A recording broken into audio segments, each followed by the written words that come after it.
guys, may hapon. It's already 2:28 in the afternoon and today is July 7, Sunday. So na ako niabot ng parcel. Siya i-open. Yung nung pink ipag bakit mo wala ang tanong ito pink.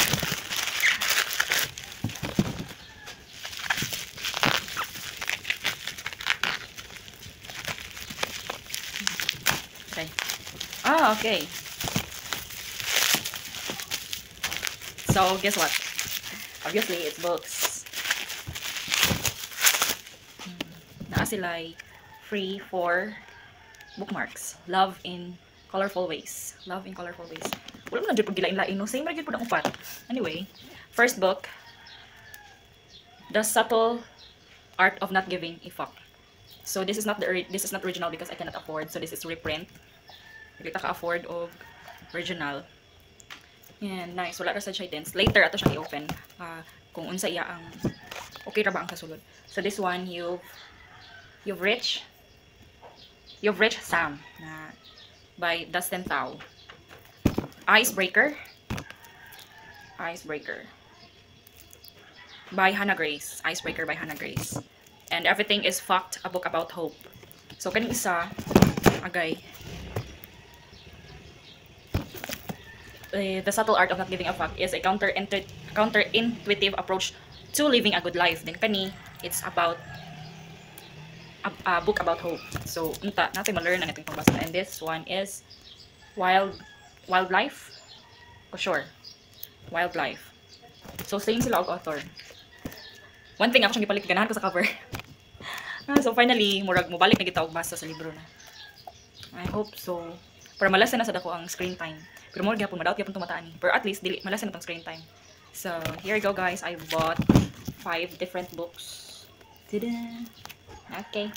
Ay, ato mo na siya i-open. Kung gano'n man ko nga siya i-open. No? So, kanili. So, niya i-open. O, yung dili kung magamit karon.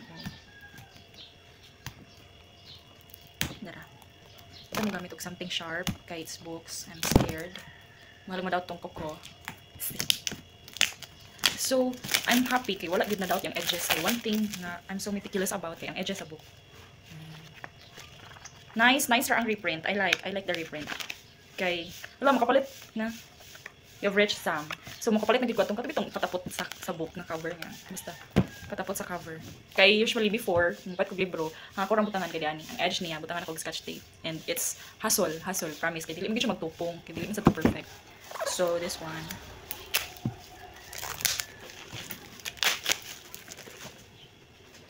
this one. This is a novel. Wildfire. Wildfire. No, wildlife ngayon. Wildfire. This is a novel. By Hannah Grace. So, English siya nga book. This one, English sad. Lagi English. Oh, di ba kabalo mo kung makabalo na mo ni? Kaya nakabasa naman mo ako. Gusto lang ko mabalik sa pagkabata. Like magud kung when you're adulting, mag-change magud yung priorities. So, when I was young, I used to read books.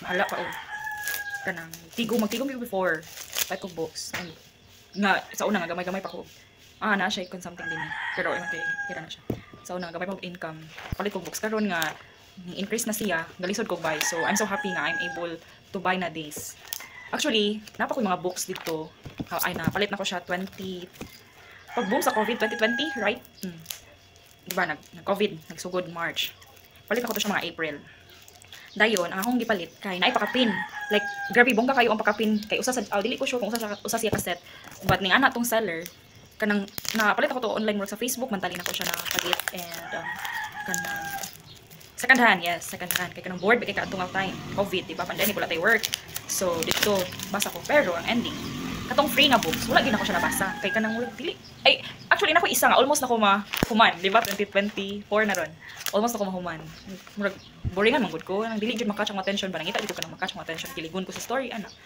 so nice ra sa di ang reprint nice and dili kaayo kanang wala ko gatuo makapalit ko ani dili dai siya gatuo ko kanang murag novel siya ba ana so kanang bitong dili ta magbasa-basa or mag-search man lang sa online what it's all about basta lang ko pasibo ko bakita sa mga ideas sa stories ninyo nice sige lagi mo basa yun ani na siya dense naman anyway. So, kuan self-improvement. These books are for self-improvement and novels. Diba? novels. I so love novels. Na ako'y friend.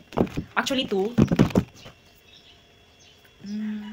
Pero, actually, two. Na ako'y duha ka friend nga. Grabe gid sila ka-obsessed sa books. Ay, dili, daghan di ay. Pero kaning two nga friend ako, like, this is kanang close. Close din ako siya nga friend na kamo. Maskin dili mi magkita. Ano bitong? Or dili mi mag-communicate every day. Grabe gid among friendship. Close jud kaayo. Makayon ko nga close me. So, grabe yun, naagid na sila yung mga book stand, yung anak. Grabe ka, adik. Pahulmon, gani ko niya, maikog ta, uy, mga original. Kaya, basin maka-damage tayo, lahat replace, cannot afford yet, because obligations, grabe ang obligations na to for this year. Grabe ang akong struggles, and I'm so happy I've been able to reward myself with this, skincare, jud ako ang target karon aside from providing for my families. Gusto sana ako i-treat akong self, and, travel na ako gamay. Grabe, travel to gamay, pero this year, kuan, Oslo pa lang ako na-travel. Anyway, at least naka-travel ko. Na-adyo ko i-travel like once a year, ana. Just para distress ba. And, share lang ako guys nga, aside sa treat na ko sa akong self, ani, books, skincare, and travel, one way of distressing, lagi, kay kanang mag-play ko og pickleball. And I'm so happy I've been able na to enhance my skills. Dili ko pro, I'm still a beginner. Magbalik. Like, I'm almost playing though. Almost a year na ako nag-play, and I'm so happy nga kanang na-enhance na siya akong skills.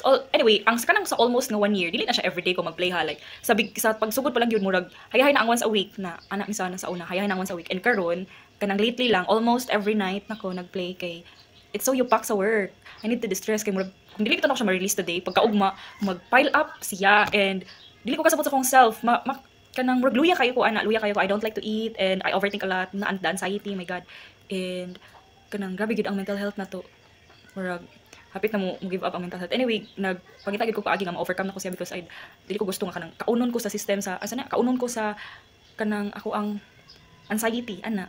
No? Dili ta magpadala, dapat mangita tag way nga i-overcome ang atong mga hadlok sa life and mga struggles ana. Kinahanglan ta mangita og way. And one thing I don't like nga karon no, kanang tungod sa akong anxiety, stress, naniwang ko na January, akong timbang 50. Karon, I don't know kung 48, 47, Nagalisod, as in, struggle ko, kanang mabalik ko sa 50, kay gusto ko mo-donate og dugo balik, kay kanay pala lagi man-renew ato ang blood, kay dili kayo ta. Kaya pero, basta, kanang for self ko, man sana po improvement, or man sana, kamo ni bahala sa tawag, basta. And, mauna to, dagan na ko chika, nga po tag 11 minutes, ako na lang siyang ipaspas gamay, inik-edit, para, pero mo tagtala ng istorya. Anyway, thank you so much guys for watching, and, i-post na ko ni siya sa YouTube because ganahan ko i-share ako ang memories and kung maabot na ko sa time i-delete na ako ni nga video sa akong phone, at least na ako'y matanaw sa akong YouTube channel. It's so sad lang kay na demonetize na. Anyway, think positive lang kita guys, and that's it for this video. Thank you so much for watching. Bye. Live your life to the fullest.